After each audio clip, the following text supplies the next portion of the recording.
The Economic and Financial Crimes Commission EFCC was established in 2003 by an act of the National Assembly. Part of the Commission's special powers is to check the lifestyles of individuals who appear to be living above their means. Do not say you didn't know. Hello and welcome to another interesting edition of The Eagle. My name is Aisha Gambari. With me is Aisha Mohammed. Hello. Hi Aisha. Good evening and thank you for joining us for yet another interesting edition of the program.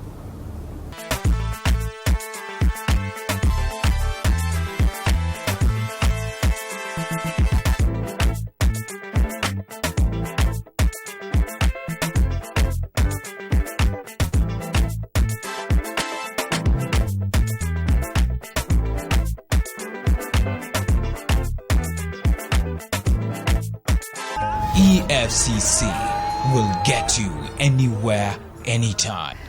Corruption is a cankerworm that has eaten deep into the fabrics of our society. Many people have defined the word corruption in different ways.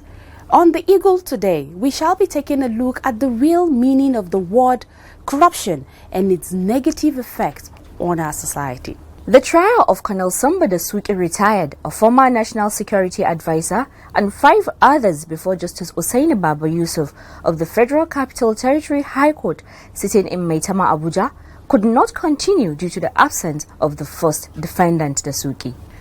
And a Lagos State High Court sitting in Igboshere, Lagos, has dismissed an application by a former Director General of the Nigerian Maritime Administration and Safety Agency, NIMASA, Patrick Apobolukemi, challenging its jurisdiction to entertain his trial.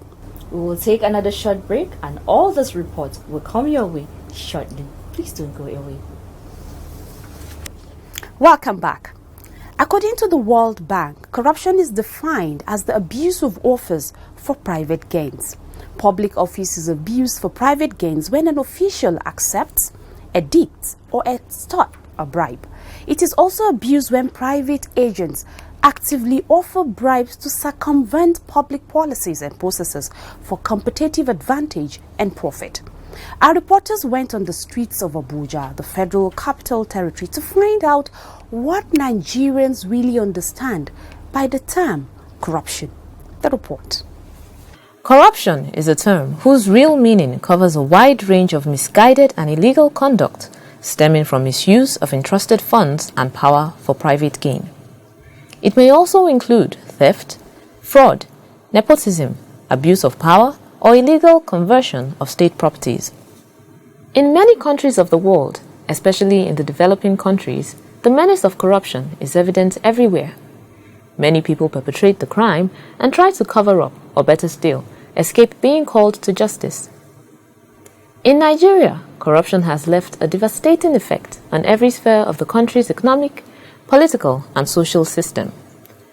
Differentiating between acts that connote corruption has been a topic of discussion in many fora. We try to ask some Nigerians what really they understand by the word corruption. You can imagine a father who gave birth to, who pregnanted a woman is corrupt. The semen of that corruption is what that father took to the child. And the money they use in doing the covenant naming is a stolen money, so corruption starts from there. The money they use in paying the child's school fees is corrupted money, because most of this corruption, so it's already an inbuilt thing in the Nigerian child, except God come himself to help Nigeria. Nigeria is already in disarray. Corruption is not something of today. It has become part of blood syndrome.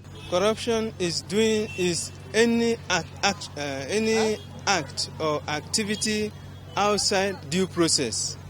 Illegally diverting what is meant for the public for your own personal use. Understanding of corruption is one eating up what belongs to others, and you are just taking it home alone. I think, for my own understanding, something that is meant for everybody, but one person come and just take it, or something assigned for something, and instead of using that money to do that thing, you divert it to your private pocket. Doing what you're not supposed to do just to benefit yourself, that's corruption. Corruption, I think, it's when one mismanages a particular thing that is given for him to manage. When it is being mismanaged, I call it corruption. Corruption, to my own understanding, corruption is when someone divert or make use of what is meant for the public, or in that environment that is meant for everybody that's supposed to benefit. Then one person now kind of divert it to his own personal use. The impact of corruption on developing countries cannot be overemphasized. In a system with corruption, there is no quality of life for services. To gain access to those items that make life comfortable to live means you have to pay for them. This is seen not only in the rural areas, but also in major cities in the urban centers where poor infrastructures have since decayed. Corruption in developing countries like Africa also continues to be one of the greatest factors of poverty and underdevelopment, even as the continent is endowed with prized natural resources. Some respondents speak about these devastating effects of corruption on the society. It does affect most people here in Nigeria. One, the road. The road is supposed to be, the infrastructure. They're supposed to be in perfect condition. But because one leader somewhere squanders all the money, it can't be done. Thereby, we are all affected. I'm affected. Many other people are really. It affects everybody. Okay, in what way? Look at what is happening in the petroleum sector now. It is assumed that those few corrupt elements are holding the country at ransom by kind of dictating when they give us fuel, and all the rest of them. Look at what happened between one house of rep, what is Otedola and Co. All those saga. They import. They say the subsidy. They import fuel, and we heard that after importing, they collect money from government for subsidy, and at the end of the day, either repatriate those products and bring them back again for us, thereby making money for themselves and impoverishing, suffering common Nigerians. Apart from the government and anti-graft agencies' effort at eradicating corruption, the citizens also have a role to play.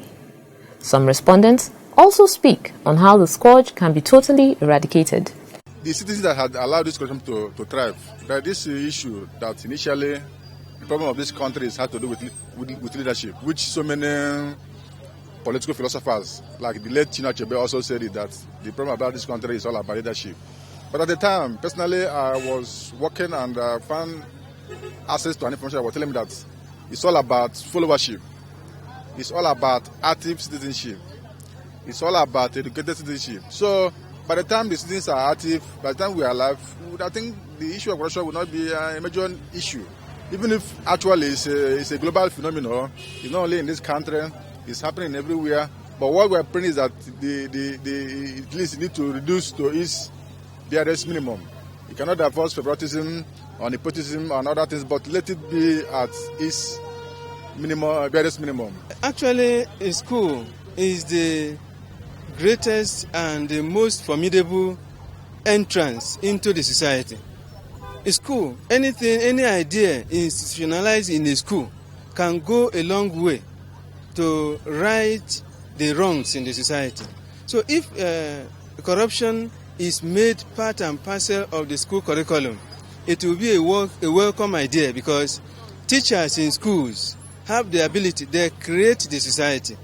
Every individual that enters into the society through school pass through teachers. So if this is made as part of the curriculum of schools, it will be a welcome idea, and the implementation of it will not cost government anything. Let the system be fair. Let the system be just. Let the system celebrate hard working, integrity, probity, honesty. Then and only then we can, tackle corruption headlong. For the general society, there should be massive awareness campaign about it, because some people that are indulged in corruption and corrupt practices may not even know that what they are doing is injurious to their own persons and the society as a whole. So the government should, through the arms already in place, bring out campaign that will sensitize people on the need to stay away from corrupt practices. Aisha, Yes, Aisha. honestly, Nigerians have to buy into the fight against corruption. We can no longer sit down, fold our hands, and wait for government or anti-graft agencies waging the war to work alone. To work alone. Exactly. We have to come in. I mean, the adverse effect of corruption affects everybody. Yeah. If you can rise up to face the challenges of corruption, then I think Nigeria will be a better place for all of us to live. Yes, Aisha, yeah. I totally support your call for a total war against corruption. You might be wondering how you can be part of this. First of all, you have to shun corruption. Then, be a whistleblower. Report any form of corruption going on around you that you see or hear to the anti-graft agencies. And to do that, it's very simple. Just send your information into our email, info@efccnigeria.org. You can also send an anonymous petition including details of your suspicion in a sealed envelope addressed to the acting executive chairman of EFCC at number 5 Formela Street of Adetokuma Ademola Crescent, Wuse 2, Abuja. You can also send an inbox to our social media platforms at official EFCC. Moving on now to court matters. The trial of former Benue State Governor Gabriel Suswan and his Finance Commissioner Omadachi Okolobia is progressing before a federal high court in Abuja. Rolake Odofinjolayemi has more on this and other court reports. A prosecution witness in the ongoing trial of Suswan and Omadachi Alui Victor has told Justice A.R. Mohammed of the Federal High Court sitting in Maitama, Abuja, that Elixir Investment Partners, under verbal instruction from Benue Investment and Property Company Limited, transferred the sum of over 400 million to Fanfash Resources. While being cross-examined by Suswan's counsel, Joseph P. Daudu, SAN, Victor, a portfolio manager working with Elixir Investment Partners Limited, told the court that Exhibit 24, which is the funds transfer instruction, showed Fanfash Resources to be the beneficiary of funds transfer, which instruction was given from Elixir Investment Partners to Diamond Bank PLC.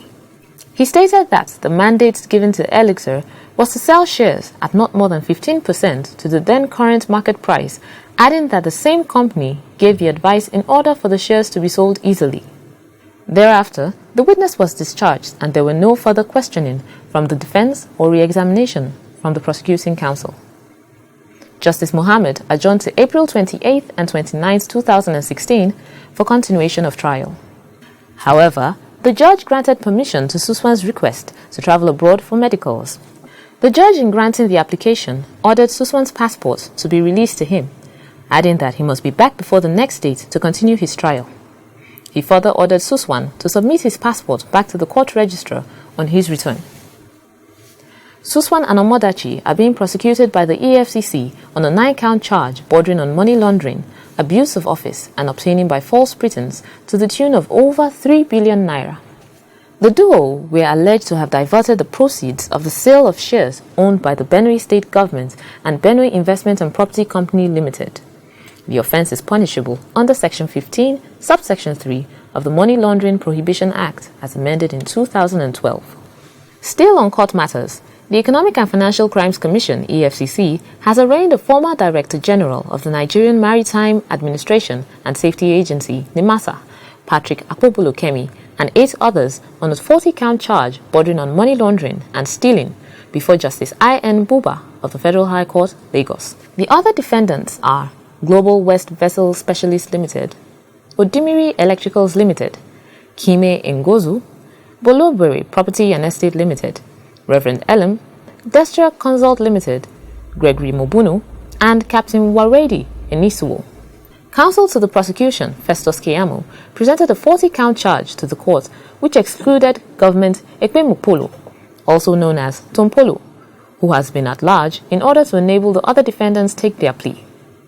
All the defendants pleaded not guilty to the counts when read to them. Keyamo informed the court that some of the defendants were granted bail in a similar court and therefore urged his lordship to impose conditions that will enable the defendants to attend to their trial.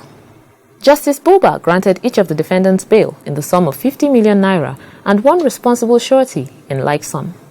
However, for the 9th accused, Captain Waredi Enisuo, he was granted bail in the sum of 10 million naira and one responsible surety in like sum. The sureties and the accused persons are to deposit 2 passport photographs each and their international passports with the court registrar. The defendants are to be remanded in prison custody till the perfection of their bail conditions. Justice Buba adjourned the case to May 23rd, 24th, 25th, and 26th, 2016 for hearing. Patrick Akpobolo-Kemi, the former Director General of NIMASA, and 5 others are also facing trial in a separate charge before Justice Buba for alleged diversion of over 2 billion naira. Others are Captain Ezekiel Bala Agaba, Ekene Nwakuche, Governor Ameche 1, Blocks and Stones Limited, and Alkenzo Logistics Limited. In another development, a Lagos State High Court sitting in Igboshiri has dismissed an application by a former Director General of the Nigerian Maritime Administration and Safety Agency, NIMASA, Patrick Akpobolo-Kemi, challenging its jurisdiction to entertain his trial. Akpobolo-Kemi is standing trial alongside 5 others on a 13-count charge bordering on conspiracy, stealing, and fraudulent conversion of funds to the tune of 687,294,680 naira. His co-accused persons are Captain Ezekiel Bala Agaba, Ekene Nwakuche, Governor Amechi 1, Vincent Udoye, Captain Ade Sahib Olokwenya, and Gamma Marine Nigeria Limited. At the resumed hearing, Justice R.I.B. Adebi threw out Akpobolo-Kemi's suit, challenging the jurisdiction of the court, stressing that the application lacked merit. Counsel to Akpobolo-Kemi, Joseph Nwobike, SAN, while arguing against the jurisdiction of the court to try his client, hinged his objection on the fact that only the Federal High Court has exclusive jurisdiction over matters and cases arising from, pertaining to, or connected with the revenue of the Federal Government of Nigeria and its agencies. He was joined by counsel to the 4th defendant, A. Igi Asemudara, who also brought in an application for preliminary objection before the court. All the applications have now been dismissed by the court. Justice Adebi subsequently adjourned the matter till 14th, 20th April, and 3rd, 4th, 5th, 6th, 9th, 10th, 11th, and 13th of May 2016 for trial.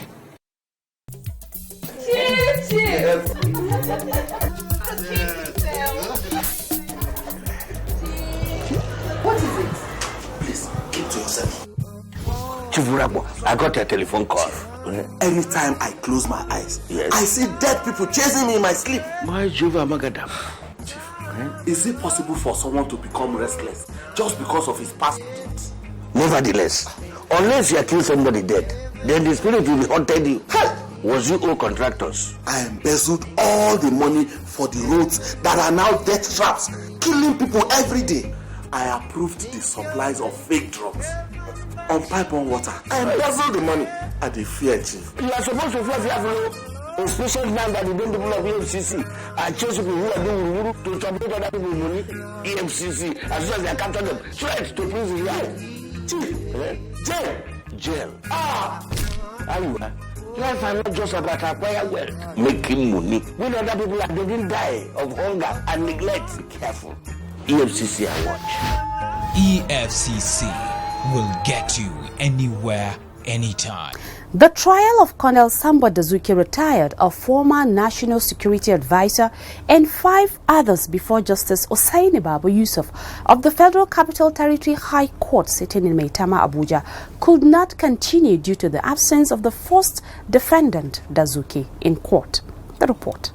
Dazuki, alongside Shuaibu Salisu, a former Director of Finance and Administration, Office of the National Security Advisor, Aminu Babakusa, a former General Manager, Nigerian National Petroleum Corporation, Acacia Holdings Limited, and Reliance Referral Hospital Limited, are being prosecuted by the Economic and Financial Crimes Commission (EFCC) on a 19-count charge bordering on money laundering and criminal breach of trust to the tune of 13,517 million naira. At the resumed hearing, Prosecution Counsel Rotimi Jacobs SAN told the court that Dazuki refused to appear in court on the grounds that his counsels, JB Daudu SAN and Ahmed Raji SAN wouldn't be in court. Jacobs further stated that all efforts to persuade Dazuki to appear before the court were unsuccessful. Jacobs said he persuaded Dazuki to come to court, but he refused. He said he can't be abducted and nobody can abduct him.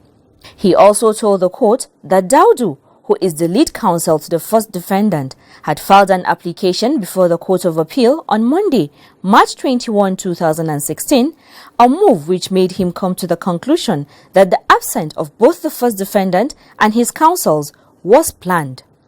Jacobs, who supported his argument with Section 267, subsection 2 of the Administration of Criminal Justice Act, ACJA, went on, and I quote, "I knew immediately I became aware of the application that it was filed to stop proceedings. However, it is not in the law that if a defendant is not in court, his trials can't go on. My lord, when I asked the Department of State Security (DSS) officers if the counsel to the first defendant has made any attempt to see Dazuki in their custody, they said Daudu has not." End of quote. However, Wale Balogun, who stood in for the lead counsel to the first defendant, told the court that he was not aware of the allegations made against Dazuki. According to him, the lead counsel was absent in court due to some reasons which he did not specify. Balogun, who urged the court to stand down the case, said that it is an elementary requirement of the law that the defendant has to be in court all through his trial, but the first defendant has not been produced by the prosecution. He said, and I quote, "These are very serious allegations against the first defendant and his counsel. My lord, I think the officers of the DSS should have deposed to an affidavit before your lordship that the defendant said he won't come to court, so it will be in your record." End of quote. Though counsels to the other defendants told the court that they were prepared for the trial, they all submitted that the proceedings could not go on due to the absence of the first defendant. In his submission, Solomon Umo SAN, counsel to both the third and fifth defendants, said, and I quote, "I am ready for trial, but I won't close my eyes to the fact that I have a duty to point out some things when they occur in the course of this trial. The absence of the first defendant is clearly fatal to today's proceedings. My lord, we may not be able to proceed today." End of quote. In response, Jacobs, who urged the court to allow him present his witnesses, described as absurd the argument by the counsel to the first defendant that the DSS should have deposed to an affidavit before the court. According to him, the requirement for affidavit evidence is absurd and has no legal basis. He opined that may the day never come when the court will not be able to take information provided by counsel in court. Having listened to submissions by all the counsel, Justice Baba Yusuf said, and I quote, "Once you are in court, you are not free to do things in your own way. If a defendant elects not to be in court and there is a facility for him to be in court, then we will make him realize that we are not here in court to joke. But I am not so clear about the reason for the absence of the first defendant." End of quote. Consequently, Justice Baba Yusuf adjourned to April 6, 2016 for commencement of trial. With that, we've come to the end of this week's edition of The Eagle. But before we go, Here are some of our major stories today. We brought you a report on the ongoing trial of former Benue State Governor Gabriel Suswan and his Finance Commissioner Omadachi Okolobia before Justice A.R. Muhammad of the Federal High Court sitting in Maitama, Abuja.